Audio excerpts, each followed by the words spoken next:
Okie dokie. Let's try it again. Give it another shot. Give it another go. I had just thought, actually, now I think about it, that was dumb. I should have gone and restarted my internet just in case to see if that would help. I mean, it's not helping with the KBS ratio for sure. The dropped frames are climbing as they usually do.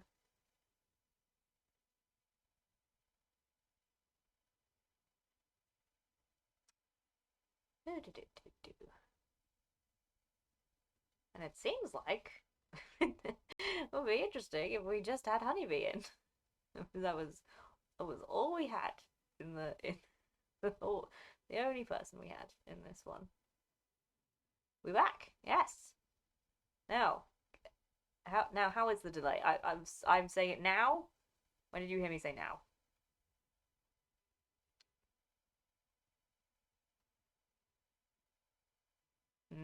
Not looking good. Not looking good.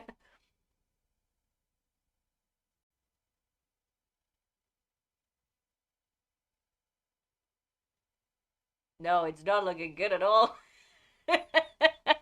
That's pretty much the same, I would say. Yeah.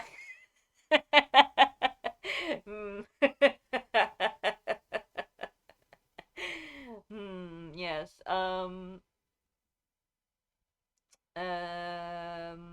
I could. I kind of want to try restarting the stream and going down and restarting my internet, seeing if that helps. Or we could just go with this. We have another viewer apparently. Um, it would be well. Listen, if I'm just reading to Honeybee to just you, all alone, at a 1 minute delay, it's fine. That's all right. That'll do. That'll be okay.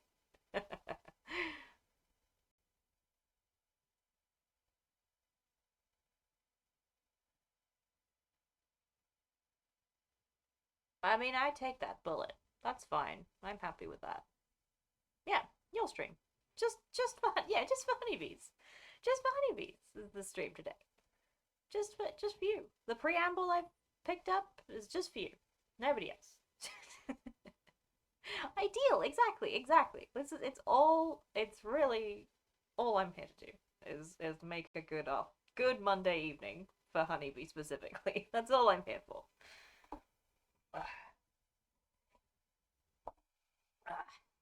Oh. Well, Well, I remember the preamble. I remember what the preamble was going to be. The preamble was going to be very simply. Um, I didn't remember to say at the time when Aragorn. Do you remember when Aragorn says? You remember how Aragorn, he was doing that thing where, Eowyn was. Were you here for that one last stream, actually, Honeybee? But anyway, well, let me tell you, last stream last reading, Aragorn was healing people. I mean, he was doing a great job. We were really appreciating Aragorn healing all these people. It was great. We don't want any of them to die. So he was healing all these people, and he healed Faramir. He gave him a quick pat, and he healed Faramir. And then he went to Eowyn's room, and Eowyn was dying at that moment, currently dying. Should have been her Facebook status, and she she was lying there, currently dying, and and Aragorn decided that he was going to stand over her bed as she was actively dying and talk about how she was in love with him to her brother and explain how she's depressed because because she was in love with him is the thing. That was the whole deal. And Gandalf also had to come in, talk about that as well. Lots of lots of lots of explaining of Eowyn. They had a little tryst to explain Eowyn. And I forgot to mention, but Aragorn, do you remember not like not like minutes ago, in fact, probably like not not moments ago, Aragorn was like, damn all of these people who talk too much whilst I'm waiting to heal Faramir. It's just so terrible that Yora talks too much. She just talks so much, and it's so frustrating because I'm trying to heal Faramir here. Hey, Yora, stop talking so much. I'm trying to help Faramir. Where was this energy, Aragorn? Where did it come from, and where did it go? I, it's just, it's just the way he does things. It's just the way he says and does things, and they're just back to back, like just back to back. These things that he does and says. Um, we just can't get away from it. Just Aragorn just coming to Faramir's bedside, and Europe is like, "Oh yeah, I mean, Kingsfoil. Yeah, I mean, I know about it. It's just, I didn't know it was very important. It heals headaches, etc." And Aragorn's like, "Oh my god, shut up! You're so annoying. I can't think of myself. Think with how much you talk. I'm trying to perform a miracle over here and heal this terrible dying. Don't you love him? Don't you love this man who is dying at this moment? Awful. Cannot believe. Anyway, Eomer, do you know how Eowyn is like in love with me?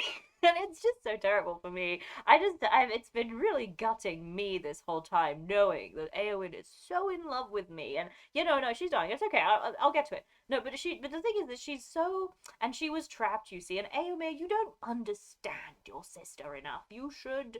The thing is, don't worry. I know she's in love with me, but she's more in love with you. I promise. She likes you best. So listen. I'll deal with it. It's okay. It's all right. She'll buff out because all of these strange female issues that she has. We'll figure it out, and it's the only reason that she could possibly want to fight.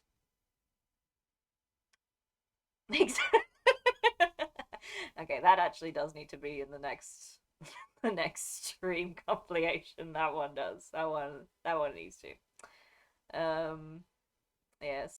And also there's the bit where Gandalf is like where he comes to Merry and he's like and Merry's also actively dying. Merry's also actively dying and Gandalf says here is Merry. He's so impressive. And then he waits like a beat, like he takes a breath and tries not hard to not say the next thing he says. But then he has to say, it's such a good thing that I got him to come along with us. He's been so useful and I'm so clever. Don't you all see how clever and I am for getting Merry to come along with the fellowship? I make the good decisions. Does everybody knows? And I'm like, Gandalf, shut the fuck up. Shut up. We know you make good decisions. I don't agree with you, but it's the way Gandalf has to make everything about himself. And Aragorn and all these people.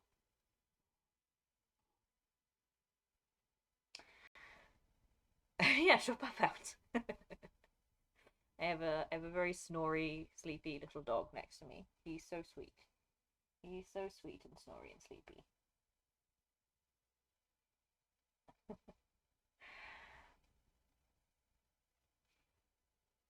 Yes, exactly. Are you going to bury me? Which is, it's like it's a great. It's so characterful for him to say that at that moment. Like you really understand the kind of it's such a short sentence, but it's a really good sentence to kind of explain quite a complex mental state that Mary's in, where he's so hopeless. He's lost so much hope that he feels dead enough to be buried. Like that's the right thing that should be happening at this moment, and he's just glad that Pippin is here to do it. And like that's so that's so impactful as a thing for Mary to say. Where and then Peter Jackson comes along with his grubby little hands, with those grubby little fingers of his, and he says, "I can make this better.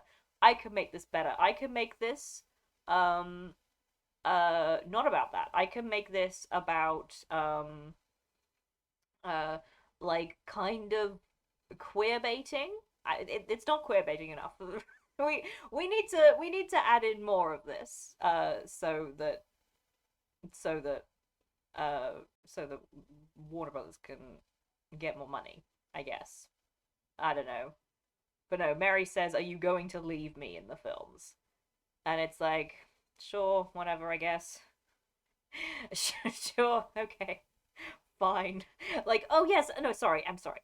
It had to be about Mary feeling like Pippin abandoned him. Hello, well, no, it's fine. Listen, it's just you and Honeybee in here today, apparently. Noitzia. Apparently that's what it is. So no worries. We haven't even gone to reading yet. I'm dragging it out a little bit long because we really do only have two people in here, including yourself. So we'll drag it a little bit along. But if so, it'll just be to the two of you, and that's absolutely fine. Absolutely happy to do that. Also, we have a really long delay for some reason. Not sure why.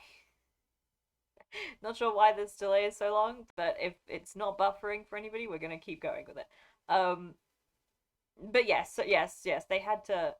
It's an intimate stream. Yeah, it's like a personal. It's like we're having a good little natter. It's just me, you two, and Lord of the Rings, and the crazy stuff that we're about to hear Aragorn and Gandalf say. I can't wait. I actually can't wait for you to hear the stuff that Gandalf says because it's actually so chef's kiss, perfect Gandalf content, absolutely prime Gandalf content. But we're about to get it in this bit. But yes, no, but yes, the finished thought was, what I realized. It's great. We were just about to read that part as well. It's great. I opened the book and I was like, is there anything meme worthy here? And I was like, immediately we have something wonderfully meme worthy. It's great. I love them doing this. But thank you so much. I was very happy with the meme as well. So, but yes, so the reason that Peter Jackson did that, he changed the line because he wanted it to be about like this weird character drama which he was kind of trying to convolutedly create, where Mary felt like Pippin abandoned him or something. Like, I don't know. Like, what was the purpose of this? Like, he just like Mary felt like Pippin by being almost forcefully taken with Gandalf off to Minas Tirith. Mary felt like Pippin abandoned him. It's it's weird. It doesn't make any sense. It doesn't work. It certainly is in no way nowhere near as important as, "Are you going to bury me?" Which is just so. Ah. But as we know, Peter Jackson hates nuance, and he hates me being happy. So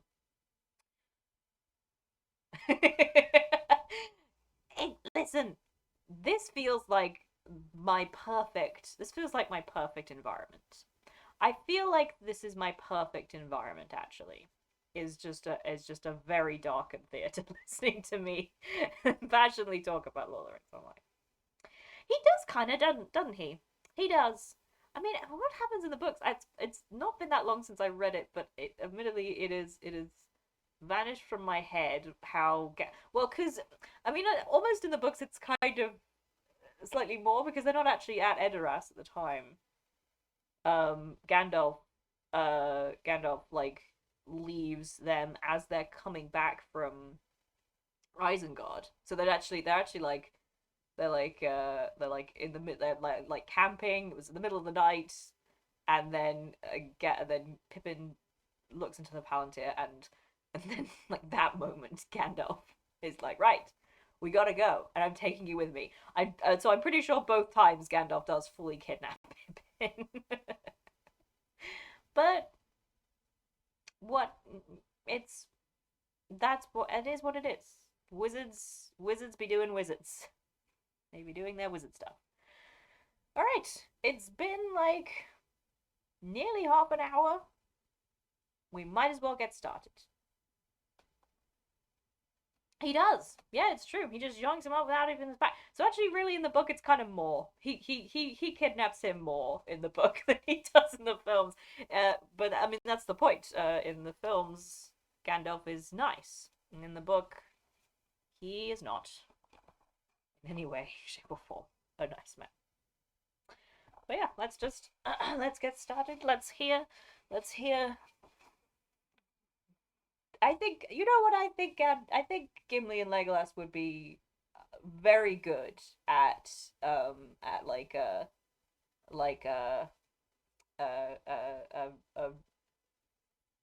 oh, what are they called, those shows, like a refurbishment show, like a property development show, you know, the ones where where they like go around and then they're like, no, we can fix this up. This would be great, actually. I'm thinking about it now because like in a universe where it's like Middle Earth but modern day, and it's like an elf and a dwarf will come in and renovate your home. Yes, exactly. Thank you, Honeybee. Will do these people does this family like the end result? Come back and find out. Oh no, there's conflict amongst our two presenters. And Gimli's like, oh, there needs to be more stone over here. And then Legolas is like, but it will block out the light for my trees. And that's just rinse repeat every single episode. That actually sounds great. That's a great idea. I would love to see that. I think there should be at least some kind of comic about that. I can't do it because I don't care enough about Gimli and Legolas, but someone should do it. Someone. I'll put that thought into the ether. Anyway, we are at the last debate. There are no more debates after this one. Which, considering that this is a book about a religious coup, is actually ominous. That's an ominous thing to say. There are no more debates after this. This is the only one. And then from now on, for the next 4 ages, nobody ever debates anything. Everyone, everyone has to agree. That's mean. That's actually not mean. That's exactly what happens. Anyway, chapter 9, last debate. The morning came after the day of battle, and it was fair with light clouds and the wind turning westward. Legolas and Gimli were early abroad. Oh my goodness! Legolas and Gimli were early abroad, and they begged to leave to go up into the city, for they were eager to see Merry and Pippin. "It is good to learn that they are still alive," said Gimli, "for they cost us great pains in our march over Rohan, and I would not have such pains all wasted." Together the elf and the dwarf entered Minas Tirith, and folk that saw them pass marvelled to see such companions, for Legolas was fair of face, beyond the measure of men, and he sang an elven song in a clear voice as he walked into the morning. Ah, no, there's a song in here. I forgot. But I was gonna learn it. I knew it was coming, and I was gonna learn it, and I forgot. It's barely a paragraph of a song. It's more of a poem than anything. But there was music to it, and I'm so sorry. Anyway, together the elf and the dwarf entered Minas Tirith, and folk that saw them pass marvelled to see such companions. For Legolas was fair of face, beyond the measure of men, and he sang an elven song in a clear voice as he walked in the morning. But Gimli stalked beside him, stroking his beard and staring about him. "Well, there is some good stonework here," he said, as he looked at the walls, "and also some that is less good, and the streets could be better contrived. When Aragorn comes into his own, I shall offer him the services of the stone rights of the mountain, and we will make this a town to be proud of." Yes, we have to have the weather forecast. So it's very important. it's very important that we get the weather forecasts because, you know, the wind comes from the west. You see? If the wind's in the west, you see it's very important. Very important. They need more gardens, said Legolas. The houses are dead, and there are too little here that grows and is glad. If Aragorn comes into his own, the people of the wood shall bring him birds that sing and trees that do not die. I bet he will be so grateful for you to bring him a ton of birds to just live in the city, as if there aren't enough birds living in the city already. Like,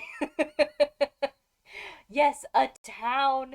Well, I mean, Gimli is used to a certain level of largeness in terms of a town. I suppose to Gimli, this is a small place. I can imagine that because it's technically it's a small city for for Gondor as well. Like in terms of cities, Minas Tirith is not as large as say Pelagia or I think the city around Dol Amroth should be larger than Minas Tirith because Minas Tirith is a fortress city, but it's still. But yeah, can we, can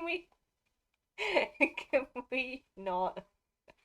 Maybe just, but they're rude. They have no. There are people hearing this. There are people listening to them as they walk around the city, and the people that are hearing them are like wounded soldiers and anyone who survived and is now just having to clear up the rubble. Like there are people dragging the bodies of their dead friends past them as they wander around the city talking about how they need more gardens in here. Exactly. Legolas. Is there not perhaps a different explanation for why they do? Well, okay, so there's a good explanation for why there are birds here. The whole siege that just happened. But you know what? They haven't had sunlight for quite a long time. There's been a whole ass like like nuclear winter ass situation over here. Legolas, can we maybe the plants are dying for a different reason. And anyway, it's not as if no, it's not as if because Mirkwood like there's a part in the bit in the Hobbit which is like there are no birds in the forest because of the spiders and the evil shit that's going down, and it's like well, do you not know what birds do? They're just being rude. They just think that they can because they've arrived on the tail end of they've arrived on the tail end of a siege and saved them. They think they can be rude. Ah, I'm also interested to about the trees that do not die, like ever, like like and at any time the trees just don't die, as opposed to trees that live it. That seems like an ecological nightmare, actually. Legolas, that seems like an ecological nightmare. I don't know why you're doing that. Oh, I forgot. We need to go to the stream. I totally forgot. Now, are those? Can you see the chat highlights? The excellent chat highlights that Honeybee got for us. Yes, exactly. Yes, Legolas is like, no, we need more giant black squirrels in here. Where are they? Anyway. At length they came to the Prince Imrahil, and Legolas looked at him and bowed low, for he saw that there here indeed was one who had elven blood in his veins. "Hail, lord," he said. "It is long since the people of Nimrodel left the woodlands of Lorien, and yet still one may see that not all sailed from Amroth's haven west over water." "Well, so it is in the lore of my land," said the prince. "Yet never has one of the fair folk been seen here for years beyond count, and I marvel to see one here now in the midst of sorrow and war. What do you seek?" It's Emeril. Imrahil's like, what is happening today? Must I deal with more things? What are you doing here? Why are you here? Why are you also a problem that I have to solve? Did you bring Aragorn here? What is my poor man, my poor man.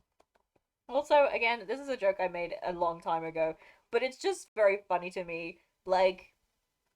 Legolas takes one look at Imrahil and is like, "Ah, I see. Yes, the elven blood in you. I see it. Ah, beautiful, amazing, immaculate. I see it. It must be true." And you were traveling with his nephew for literally a year, Legolas. he's, he's just Legolas is just like, no, didn't like Boromir, didn't like him, couldn't see it. Elves, elves can't be nasty. They have to be nice. They have to be nice to me. They can't be big. I. It's unbearable. Anyway. Well, I am one of the 9 companions who set out with Mithrandir from Imladris, said Legolas. And with this dwarf, my friend, I came with the Lord Aragorn. But now we wish to see our friends, Meriadoc and Peregrine, who are in your keeping, we are told. Well, you will find him in the houses of healing, and I will lead you thither, said Imrahil. It will be enough if you send. Oh, well.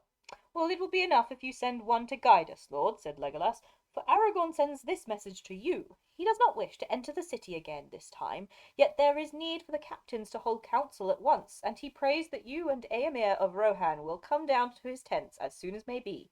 Mithrandir is already there. We will come, said Imrahil, and they parted with courteous words. Yeah, yes. I mean, well, they don't know it. They don't know fuck all about elves by now. They just haven't seen any for ages. They're just like, yeah, elves. The nice people. They're nice and pretty, and they don't do anything mean to anybody ever. Ah, oh, Gondor, terrible. That is a fair lord and a great captain of men, said Legolas. If Gondor has such men still in these days of fading, ugh, great must have been its glory in the days of its rising. And doubtless the good stone work of the older and was wrought in the first building, said Gimli. It is ever so with the things that men begin. There is a frost in spring or a blight in summer, and they fail of their promise. Yet seldom do they fail of their seed, said Legolas, and that will lie in the dust and rot to spring up again in times and places unlooked for. The deeds of men will outlast us, Gimli. And yet you come to naught in the end, but might have beens. I guess, said the dwarf. To that the elves know not the answer. What are they saying here? Wait. So doubtless the good stonework is the older and was wrought in the first building, said Gimli. It is ever so with the things that men begin. There is a frost in spring or a blight in summer, and they fail of their promise. Yet seldom do they fail of their seed, said Legolas, and that will lie in the dust and rot to spring up again in times and places unlooked for. The deeds of men will outlast us, Gimli, and yet come to naught in the end, but might have beens, I guess, said the dwarf. To that the elves know not the answer. The deeds of men will outlast us, and yet come to naught in the end. This is very strange. This is a very strange. This is very strange. What are they? They're just like, what is Gimli say? Is Gimli's just saying like men never mount to not mount to anything? like he's I can't bear it. I can't bear it. It's actually too much. They're literally just like, oh, these men, they never really do anything. And like Gimli's like standing in the city that has stood here for 550 years and then plus against Mordor, and then even before for 3,000 years, 3,000-year-old city, and Gimli is like, ugh, terrible. Like, I'm sorry, I know this is mean, but actually, Gimli, your dwarven fortresses have not lasted as long as Minas Tirith has. Like, I'm sorry to tell you, I'm not I guess, well, lasted is they certainly haven't held against against their enemies longer. This is mean for me to say, but it's just we're being mean to men tonight, I guess. It's just like anyway. With that, the servant of the prince came and led them to the houses of healing, and there they found their friends in the garden, and their meeting was a merry one. See, there are gardens, like Legolas. Never mind. And the meeting was a merry one. For a while they talked and talked. They walked and talked, sorry, rejoicing for the brief space in peace and rest under the morning high up in the windy circles of the city. Then, when Merry became weary, they went and sat upon the wall with the green sward of the houses of healing behind them, and away southward before them was the Anduin, glittering in the sun as it flowed away out of the sight of even Legolas, into the wide flats and green haze of Lebanon and South Ithilien. Well, but Khazad-dûm... Actually, you're right. Khazad-dûm lasted longer. Yes, that's true. Khazad-dûm did last longer. Khazad-dûm actually is definitely the... Khazad-dûm is the longest lasting city still to date, because it went through all of the First Age as well. It was just there, just having a fine old time. Nothing really bothering it. And then all the way through the Second Age. So, yeah. Yes, Khazad-dûm was long. But still, Minas Tirith is still going. It can still catch up, and does, apparently.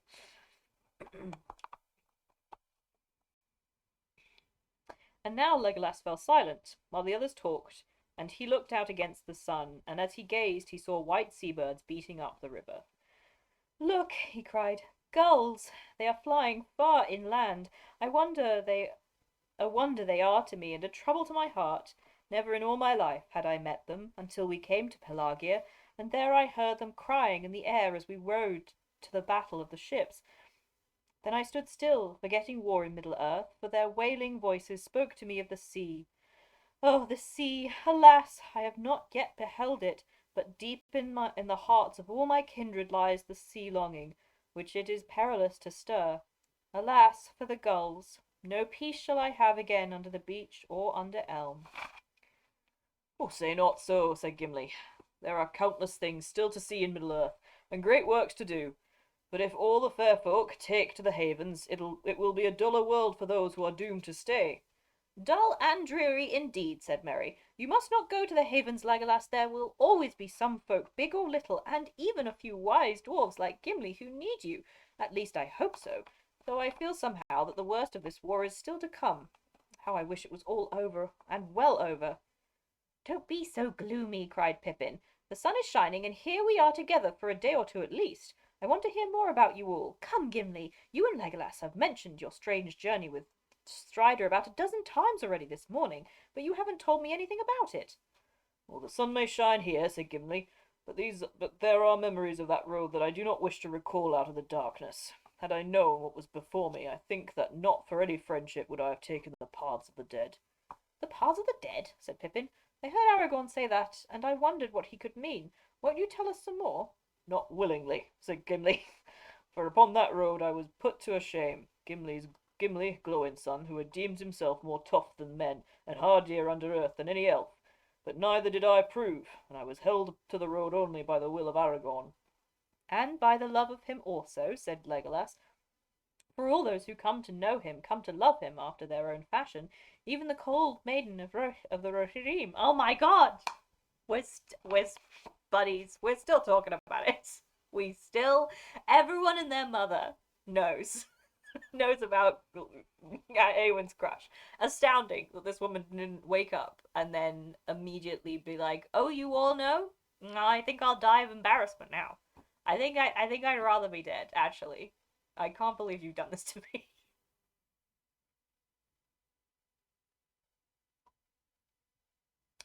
Yes, well, the thing is, the issue about the sea longing is that initially I was the same. I was like, yes, I also long for the sea every single time. I long for the sea, but the elves don't long for the sea because they like the sea. They long for the sea because Valinor is on the other side, and I can't get into that one. That one's just that's dumb to me. Like Legolas has never been there. It seems insane. I don't know what that's about. I I think I think they're all very dumb. I think they're all very dumb. I would have so much more affection for elves if their sea longing was literally just, we would like to be on the sea. Um, that would increase their merit to me a thousandfold. But no.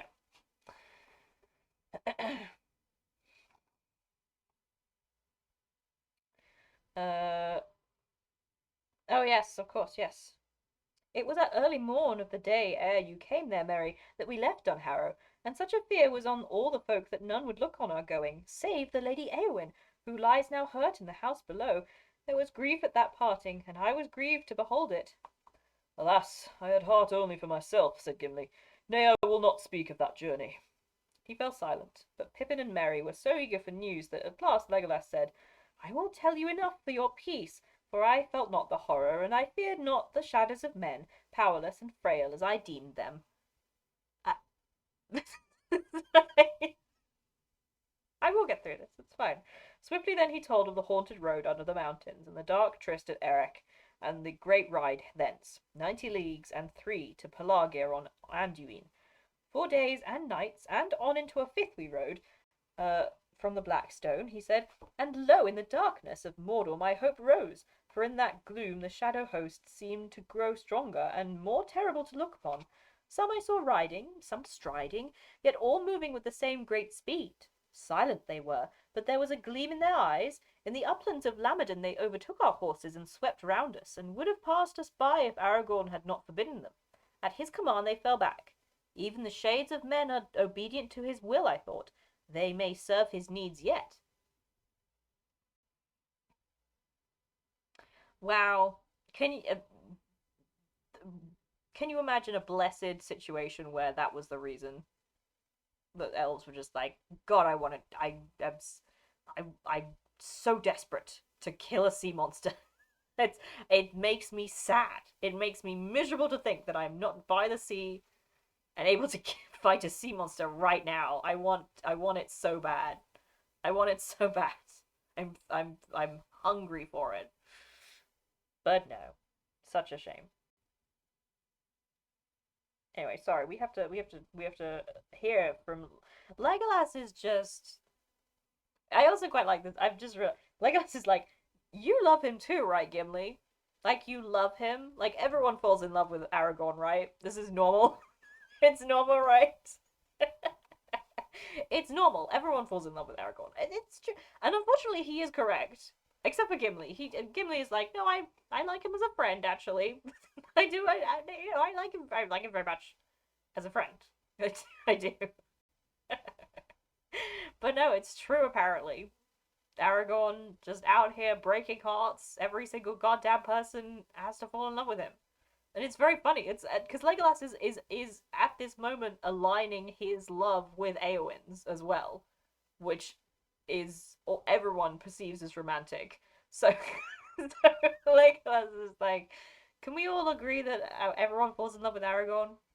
And and it is fundamentally true. Everyone is in love with Aragorn. Every single goddamn person in this book who meets him, and I hate it.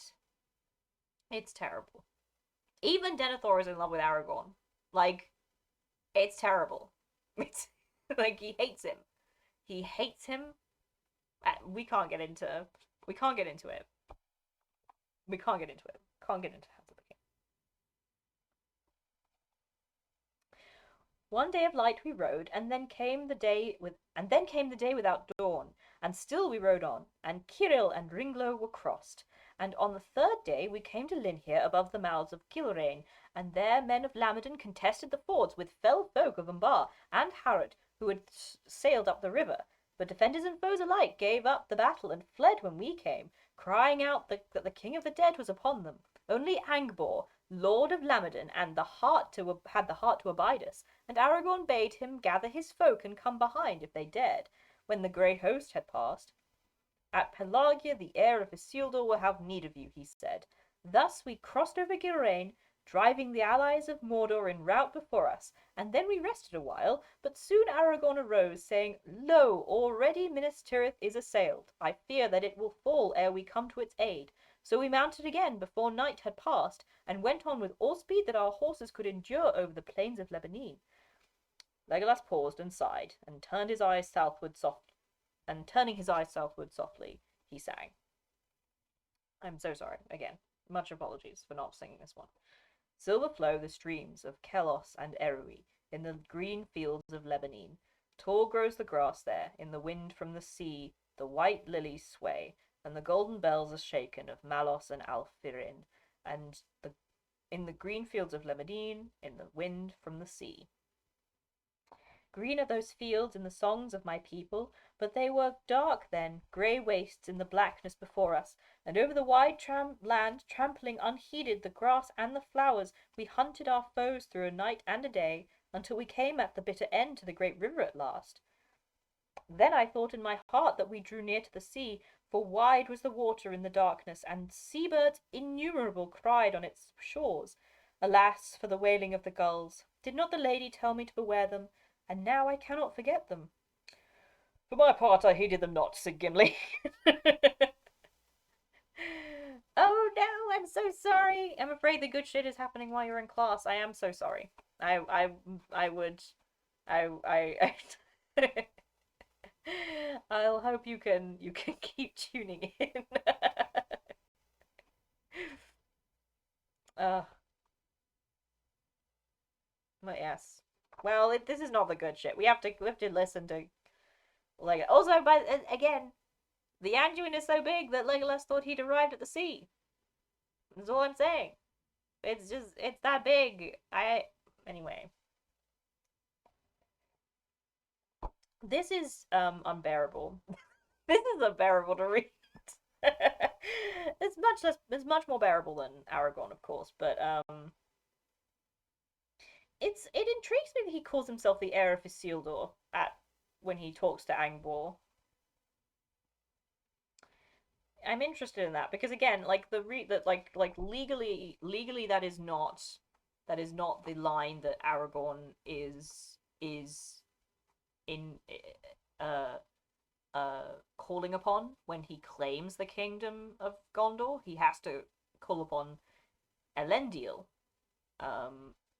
because he has no legal claim through his attachment to Anarion. So it interests me that he says the heir of Isildur. I mean, I suppose no, he can't because Isildur. There was a portion of time where Isildur was technically ruling. Yes, he's going through the he's going through the okay no he's going through the line of Isildur and referencing that one time Isildur briefly ruled the whole of the reunited kingdom. Okay, never mind. Yes. Oh, me leg. Does not like sitting like this. I'm interested that Legolas's people have songs about Lebanon. Don't know why they would.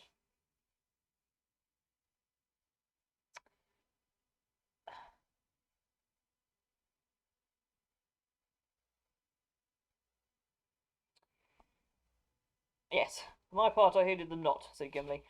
For we came, then, at last, upon battle in earnest. There at Pelagia lay the main fleet of Umbar, 50 great ships, and smaller vessels beyond count. Many of those that we pursued had reached the havens before us, and brought their fear with them, and some of the ships had put off, seeking to escape down the river, or to reach the far shore, and many of the smaller craft were ablaze. But the Haradrim, being now driven to the brink, turned at bay, and they were fierce in despair, and they laughed when they looked on us, for they were a great army still. But Aragorn halted and called with a great voice, "Now come, by the black stone I call you!" And suddenly the shadow host that had hung back at the last came up like a grey tide, sweeping away all before it. Faint cries I heard, and dim horns blowing, and a murmur as of a countless far voices. It was like the echo of some forgotten battle in the dark years long ago. Pale swords were drawn, but I know not whether their blades would still bite, for the dead needed no longer any weapon but fear. None would withstand them. To every ship they came that was drawn up, and they passed over the water to those that were anchored, and all the mariners were filled with a madness of terror, and leapt overboard, save the slaves chained to the oars.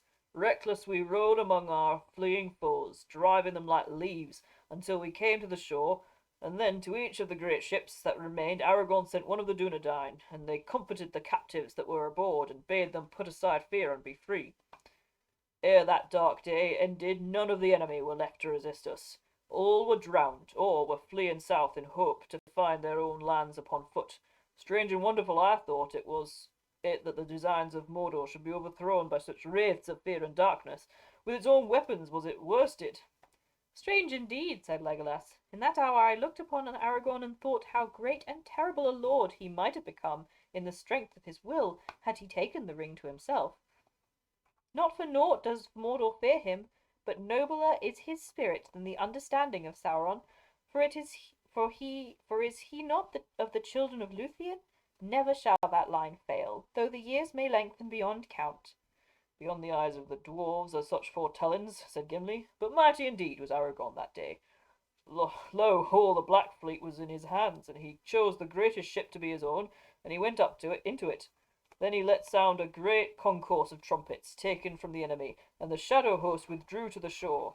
There they stood silent, hardly to be seen, save for a red gleam in their eyes that caught the glare of the ships that were burning. And Aragorn spoke in a loud voice to the dead men, crying, Hear now the words of the Heir of Isildur. Your oath is fulfilled. Go back, and trouble not the valleys ever again. Depart and be at rest. And thereupon the king of the dead stood out before the host, and broke his spear, and cast it down. Then he bowed low, turned away, and swiftly the whole grey host drew off, and vanished like a mist that is driven back by a sudden wind. And it seemed to me that I awoke from a dream. For that night we rested, while others laboured. For there were many captives set free, and many slaves released, who had been folk of Gondor taken in raids. And soon also there was a great gathering of men out of Lebanon, and the Aethir, and Angbor of Lamadon, came up with all his horsemen that he could muster. Now that the fear of the dead was removed, they came to aid us, and to look on the Heir of Isildur, for the rumour of that name had run like fire in the dark. And that is near the end of our tale, for during the evening and night many ships were made ready and manned, and in the morning the fleet set forth. Long past it now seems, yet it was but the morn of the day ere yesterday, the 6th since we rode from Dunharrow. But still Aragorn was driven by a fear that time was too short. It was 40 leagues, and 2 from Pelagea to the landings at the Harlond, he said. Yet to the Harlond we must come tomorrow, or fail utterly.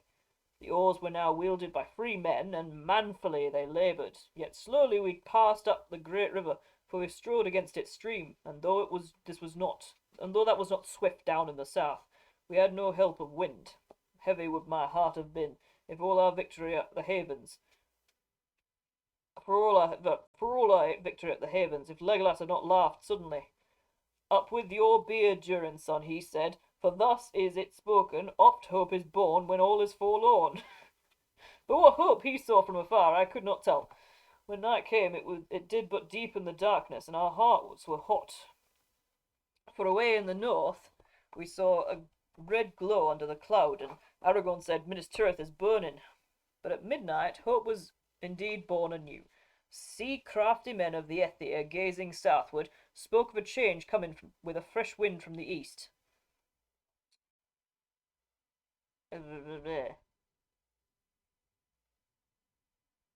From the sea, not the east, from the sea. So we're still technically from the south. Long ere day, the masted ships hoisted sail, and our speed grew, until dawn whitened the foam at our prows. And so it was, as you know, that we came in the 3rd hour of the morning, with a fair wind and the sun unveiled, and we unfurled the great standard in battle. It was a great day, and a great hour, whatever may come after.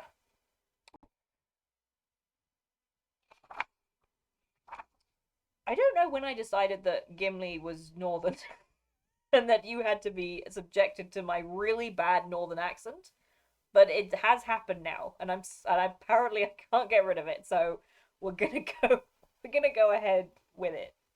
Technically, he does come from the north, so I guess we'll just go with that. Again, apologies. Specifically to Honeybee, who does live in the north and now must suffer me talking like this. I'm so sorry. I really am so sorry for my terrible Northern accent. Follow what may, great deeds are not lessened in worth, said Legolas. Great deed was the riding of the paths of the dead, and great it shall remain, though none be left in Gondor to sing of it in the days that are to come. And that may well befall, said Gimli, for the faces of Aragorn and Gandalf are grave. Much I wonder what counsels they are taking in the tents there below. For my part, like Merry, I wish that with our victory the war was now over. Yet whatever is still to do, I hope to have a part in it, for the honour of the folk of the Lonely Mountain. And I for the folk of the Great Wood, said Legolas, and for the love of the Lord and of the White Tree. Again, Legolas, we know you're in love with him. We get it. Yes, I'm aware. You don't have to keep telling us. Then the companions fell silent, but a while they sat there in the high place, each busy with his own thoughts, while the captains debated.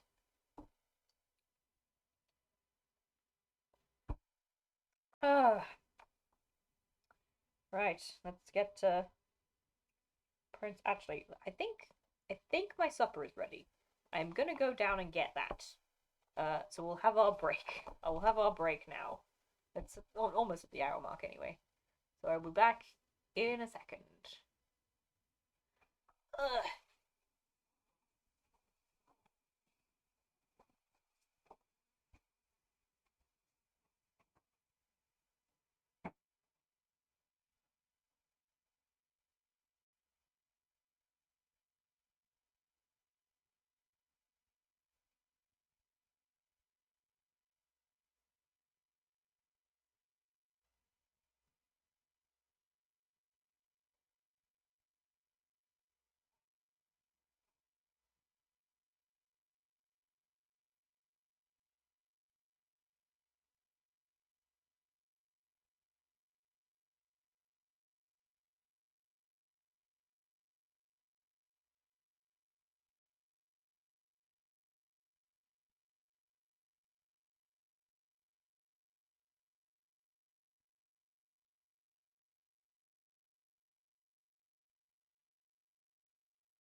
Have returned.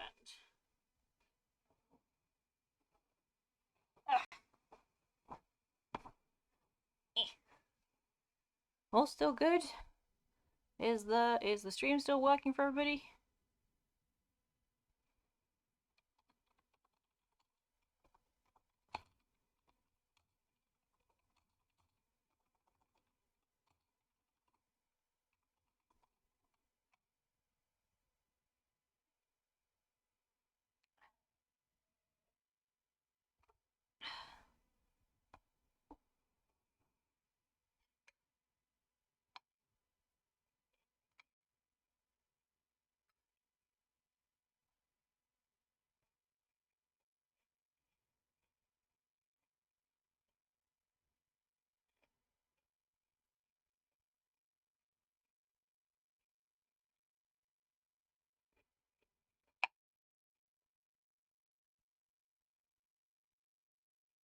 Just gonna break though. Just have a bit of my supper.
Excellent.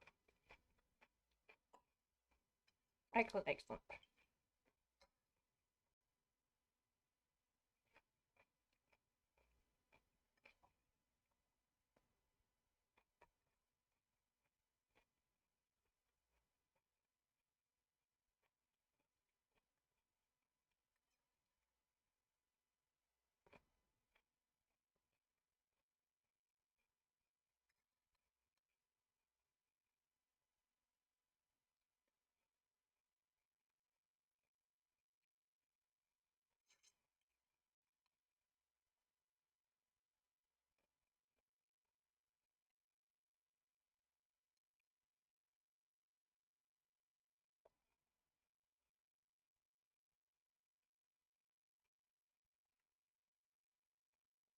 We'll start again in about 5 minutes.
Minas Tirith really does look great in Lord of the Rings Online, especially just like approaching it from the fields. In Lord of the Rings Online, the first time you see Minas Tirith, you see it as you're going up through Ithilien. So you're looking at it across the river on this giant bridge. This like enormous bridge over a ravine in Ithilien, and you kind of look at it across over the trees, over the river, and then across the Pelennor, and then you see it in the distance. It's beautiful. It's gorgeous. It looks so dramatic. I love it so much. I have so many photographs, like screenshots of just just passing over that bit.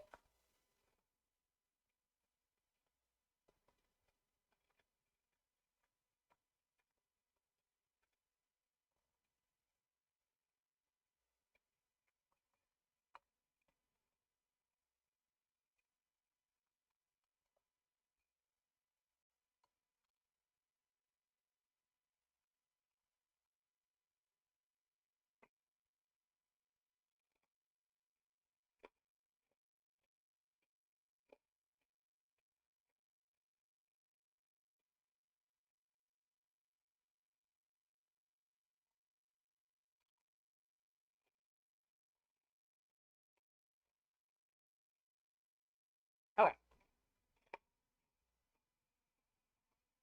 right.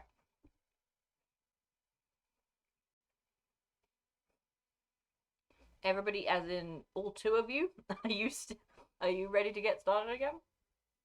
Done with your break? I'll type that in the chat as well, just in case.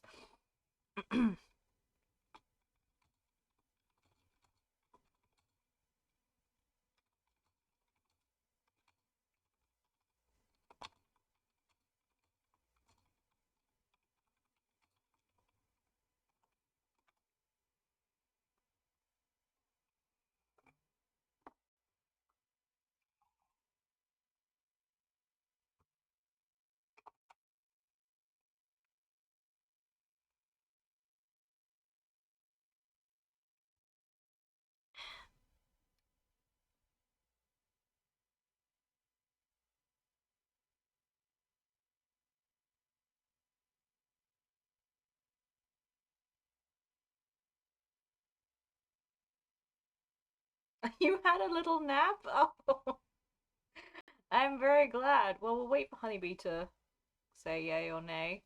But admittedly, now I think about it, Honeybee has just she did just come back from a long trip, so I'm assuming I'm assuming she's a bit sleepy.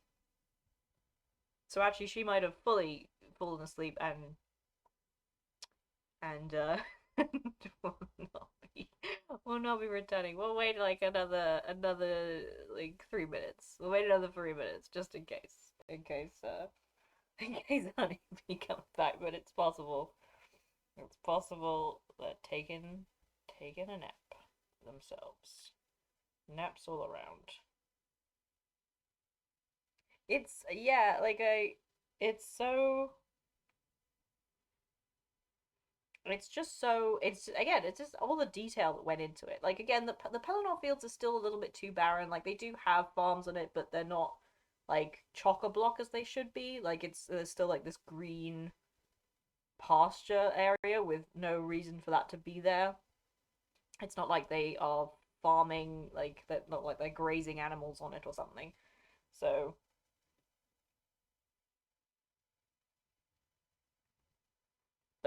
but other than that, it looks the city looks beautiful and super cool, and I love it so much. Couldn't I mean wildly better than anything that the films gave us. So I will not complain.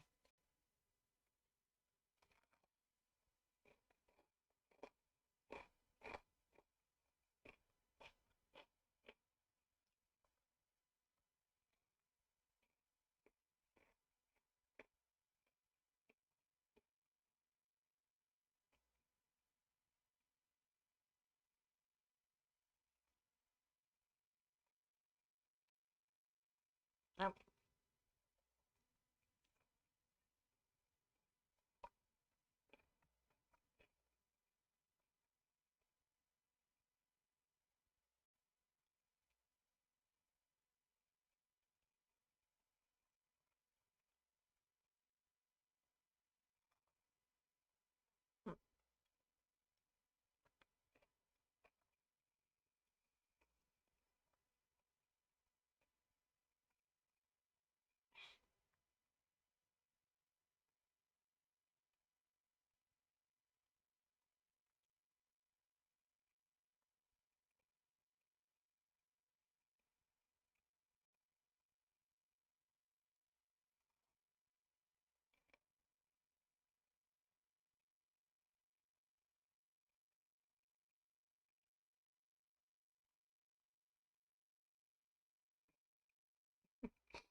my only issue is Aragorn's too attractive, and I've no idea what the hell they decided to do with Imrahil. He looks like he's been sunburned so bad, and I don't know why.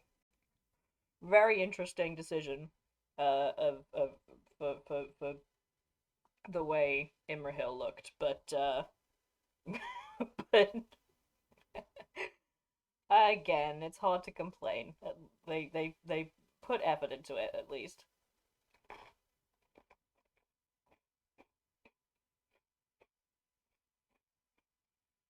I do love this bit because they've literally they've put up Aragorn's tent and then just furnished it with such luxury. It's so funny. Like, how did they have the time to do this? They bought a whole ass mirror that works in game. Like it works in game. That's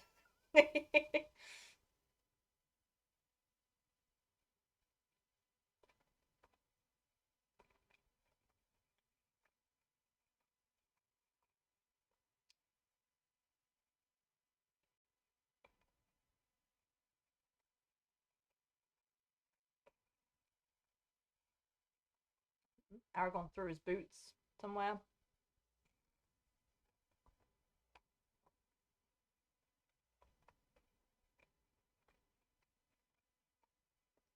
All right, right.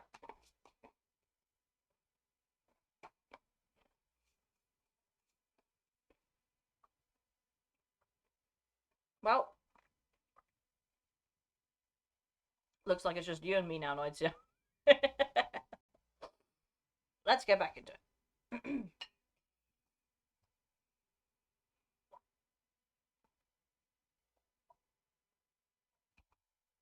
It's just gonna be you, me, and the wild shit our Gandalf says in this debate.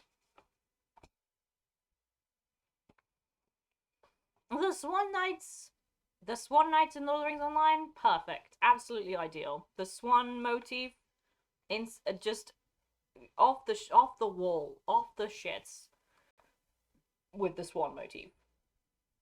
I also like the way and Imrahil's like armor design is perfect, beautiful. Couldn't no notes, absolutely gorgeous. His face terrible, but the swan feathers that are on his helmet and everything, love it. Right. Okay.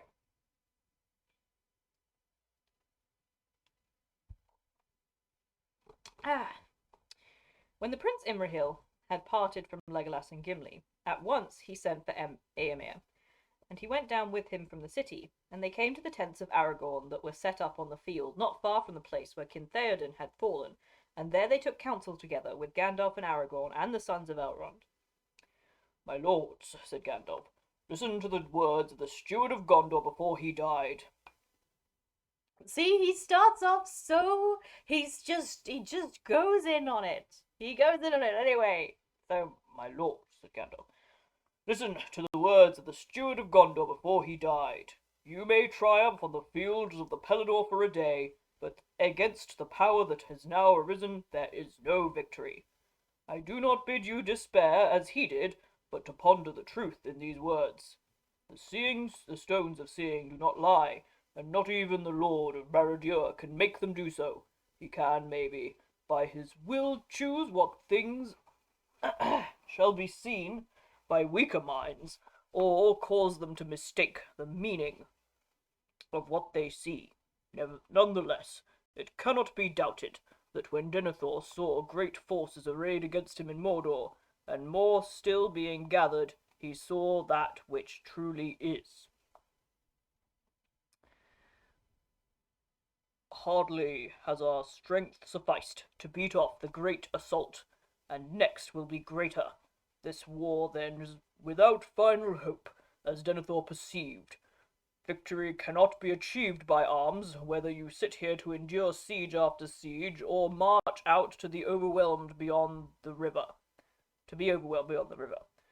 You have only a choice of evils, and prudence would counsel you to strengthen such strong places as you have, and there await the onslaught, for so shall the time before your end be made a little longer.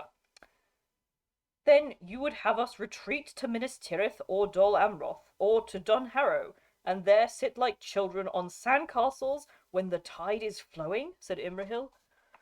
Well, that would be no new counsel, said Denethor. Have you not done this and little more in the days of Denethor?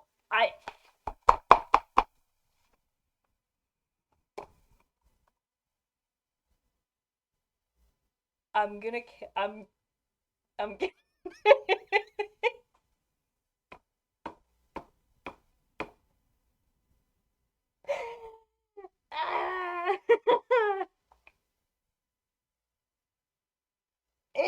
it in like what?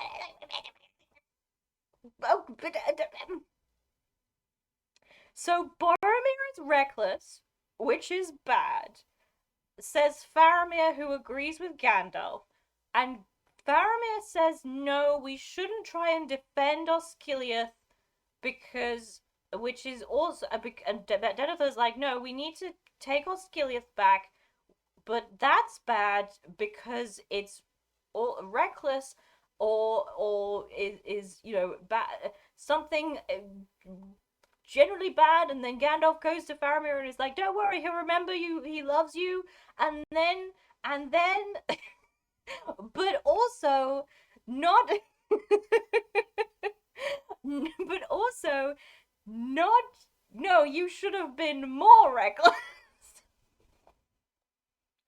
Why? What is what?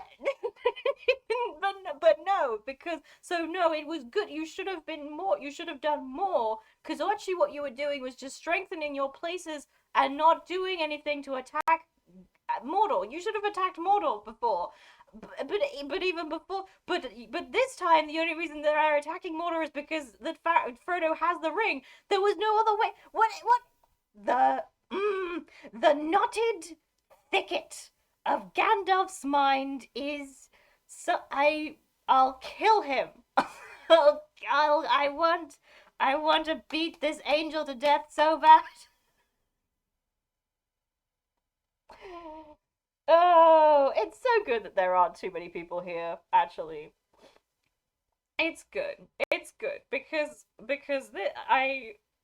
this might be worse. This might be worse than the death scene. This might be worse. They just don't stop saying things. I have to try getting through. I have to try getting through this. I have to.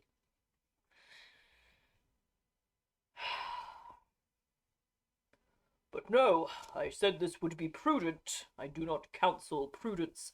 I said victory could not be achieved by arms. I still hope for victory, but not by arms. For until the midst of all these policies comes the ring of power, the foundation of Barad-dûr, and the hope of Sauron. Exactly. So, I'll. Concerning this thing, my lords, you now all know enough for the understanding of our plight. Oh, excuse me. He gives me indigestion. Gandalf gives me indigestion. And of Sauron's. If he regains it, your valor is in vain, and his victory will be swift and complete, so complete that none can foresee the end of it, for while this world lasts. If it is destroyed, then he will fall, and his fall will be so low that none can foresee his arising ever again, for he will lose the best part of the strength that was native to him in his beginning, and all that was made or begun with that power will crumble, and he will be maimed forever, becoming a mere spirit of malice that gnaws itself in the shadows, but cannot again grow or take shape. And so a great evil of this world will be removed. Other evils there are that may come, for Sauron is himself but a servant or emissary, yet it is not our part to master all the tides of the world, but to do what is in us for the succour of those years wherein we are set, uprooting the evil in the fields that we know, so that those who live after may have clean earth to till. What weather they shall have is not ours to rule.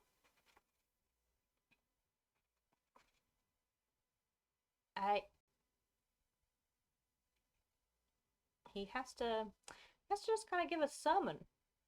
He's like, don't worry about the future. That's not for us to do. And this is going back. No, I can't stop yet. I can't. Now, Sauron knows all of this, and he knows that this precious thing which he lost has been found again, but he does not know yet where it is, or so we hope. And therefore he is now in great trouble, for if we have found this thing, there are some among us with strength enough to wield it. That too he knows, for do I not guess rightly, Aragorn, that you have shown yourself to him in the stone of Orthanc? I did so ere I rode from the Hornburg, answered Aragorn. I deemed that the time was right, and that the stone had come to me for such a purpose. It was then 10 days since the ring-bearer went east from Rauros, and the eye of Sauron, I thought, should be drawn out from his own land. Too seldom has he been challenged, since he returned to his tower, though I had foreseen now how swift would be his onset in answer. Though if I had foreseen how swift would be his onset in answer, maybe I would not have dared to show myself. Bare time was given to me to come to your aid. But how is this? Asked Eomer. All is vain, you say. If he has the ring, why should he think it not vain to assail us if we have it? Well, he is not yet sure, said Gandalf, and he has not built up his power by waiting until his enemies are secure, as we have done. Ah!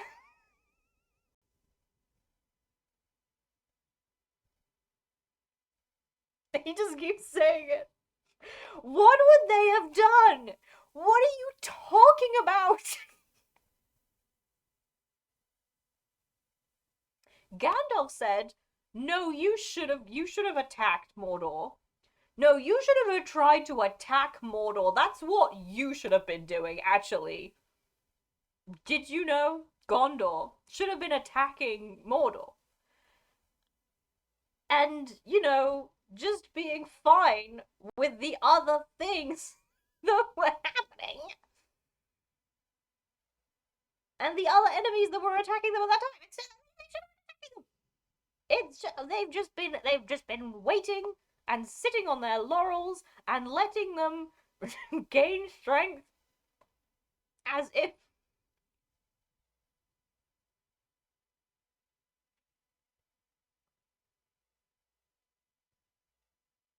and Imrahil just has to sit here and take it. Like, Imrahil has to just sit there, still the midst of grief, still over the death of his brother-in-law. And he just has to take it. He just has to take it. Can't do anything about it. I also have to sit here and take it, because I have to read it. Also, we could not learn how to wield the full power all in a day. Indeed, it can be used only by one master alone, not by many, and he will look for a time of strife ere one of the great among us makes himself master and put down the others. In that time the ring might aid him if he were sudden. He is watching. He sees much and hears much. His Nazgûl are still abroad. They passed over this field ere the sunrise, though few of the weary and sleeping were aware of them. He studies the signs, the sword that robbed him of his treasure remade, the rings of fortune turning in our favour, and the defeat unlooked for in his assault, the fall of his great captain. His doubts will be growing, even as we speak here. His eye is now straining towards us, blind almost to all else that is moving. So we must keep it. Therein lies all our hope. This then is my counsel. We have not the ring, in wisdom or great folly, that has been sent away to be destroyed, lest it destroys us. Without it, we cannot by force defeat his force, but we must at all costs keep his eye from his true peril. We cannot achieve victory by strength of arms, but by arms we can give the ring-bearer his only chance, frail though it may be. As Aragorn has begun, so we must go on. We must push Sauron to his last throw. We must call out his hidden strength, so that he shall empty his land. We must march out to meet him at once. We must make ourselves the bait, though his jaws should close on us. He will take that bait in hope and in greed, for he will think that in such rashness he sees the pride of the new ring-lord, and he will say, so, he pushes out his neck too soon and too far. Let him come, and behold, I will have him in a trap, from which he cannot escape. There I will crush him, and what he has taken in his insolence shall be mine again forever. We must walk open-eyed into that trap with courage, but small hope for ourselves, for, my lords, it may well prove that we ourselves shall perish utterly in a black battle far from the living lands, so that even if Barad-dûr be thrown down, we shall not live to see a new age. But this, I deem, is our duty. And better so than to perish none the less, as we surely shall if we sit here, and know as we die that no new age shall be. They were silent for a while. I also want to be silent for a while. And he's like cautiously. He's also like throughout this whole thing, he's just like I have to keep being cruel about Denethor. You remember how Denethor was like fully suicidal because of all the shit that he was demanded to sacrifice without any real like nobody was even nice to him about it. Gandalf fully just didn't trust him. All that. Well, he's still bad, and we still have to talk about it. Gandalf still has to be like, no, but you see it wasn't honorable. It was an honorable thing to do. He just decided that he just didn't want to do it anymore, and that's just not honorable. That's just not faithful. I hate him. He is worms for brains. Worms for brains wizards. All wizards have worms for brains. Every single one of them. Can't bear it. They were silent for a while. At length Aragorn spoke. As I have begun, so I will go on. We come now to the very brink, where hope and despair are akin. To waver is to fall. Let none now reject the counsel of Gandalf, whose long labours against Sauron come at last to their test. Aragorn gives me indigestion as well. But for him, all would long ago have been lost. Nonetheless, I do not yet claim to command any man. Let others choose as they will.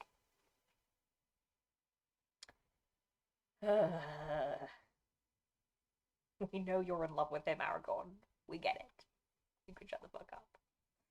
Then Elrohir said, from the north we came with this purpose, and from Elrond our father we brought this very counsel. We will not turn back.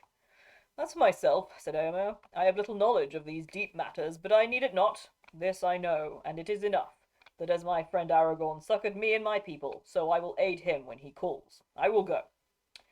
As for me, said Imrahil, the Lord Aragorn I hold to be my liege lord, whether he claim it or no. His wish is to command his wish. It's like again.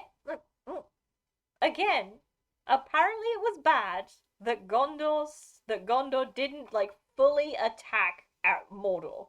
Like it didn't just like fully attack it. and apparently that was bad. And then Aragorn, in the same breath, is like, but also going and attacking Mordor is a trap, and you will just go and fucking die. You'll be dead. You'll just go in there and die. Make it make sense. Anyway. The Lord Aragorn I hold to be my liege lord, whether he claim it or no. His wish is to me a command. I will go also.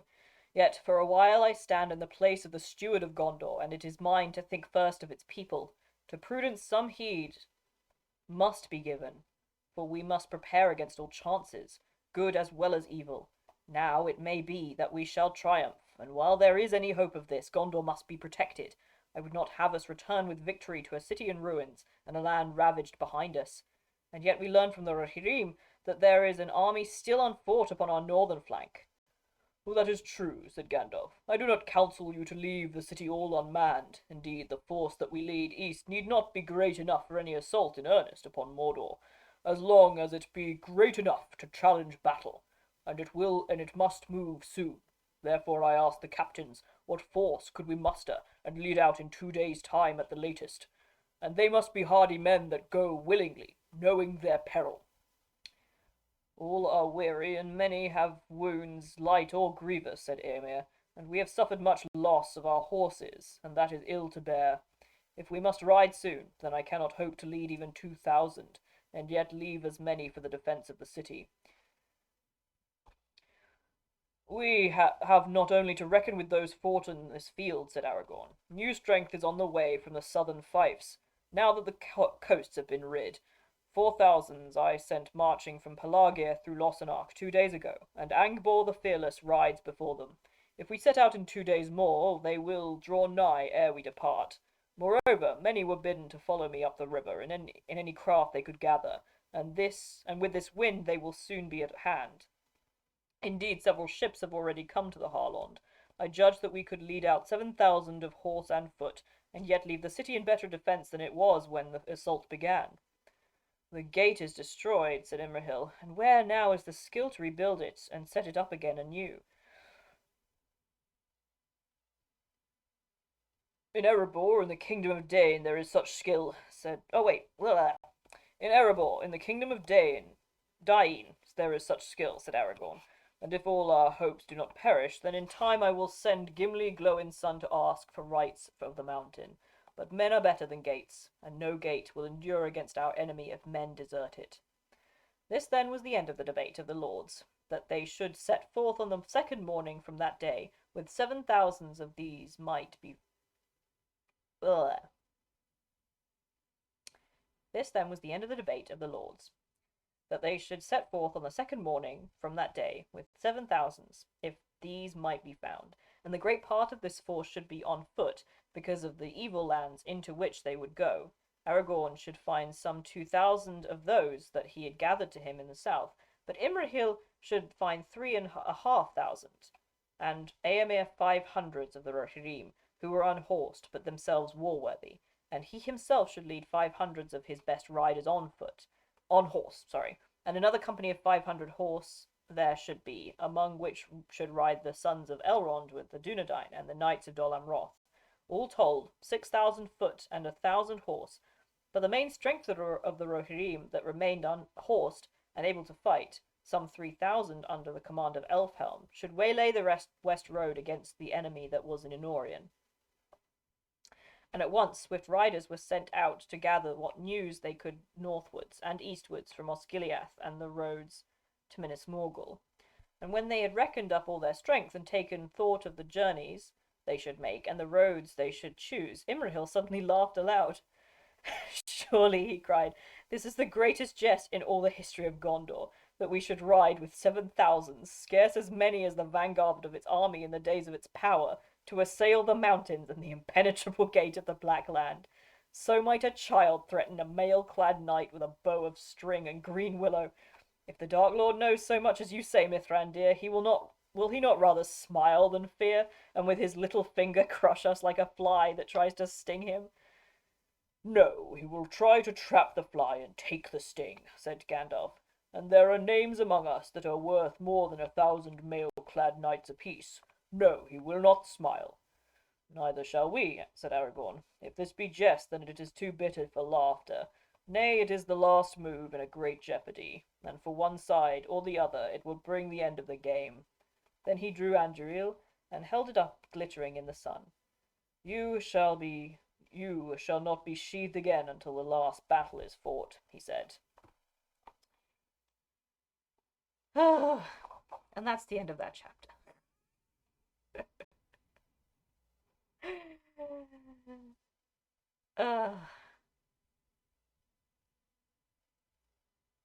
I suppose the issue is now that I don't like any of the characters that are still living. No, that's not true. I do. I still, of course, I love Merry and Pippin. I love Frodo and Sam. I care much about Legolas and Gimli. I promise. Imrahil, love that boy.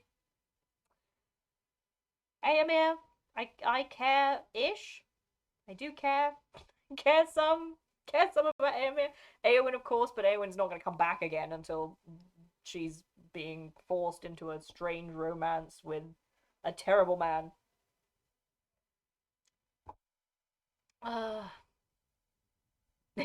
It just spikes my blood pressure so much. I'm afraid that might be it for today, considering that we have so few. And I don't really want to read all the way into the Black Gate and everything until we have our usual complement of at least seven or 10 people. But I'm still very, very. Oh my goodness! Now I have hiccups. Unhelpful. Still very glad that we had our our two viewers for this one. It's still good. Still happy about that. Wow, the hiccups might put an end more fervently to the reading than I will. uh,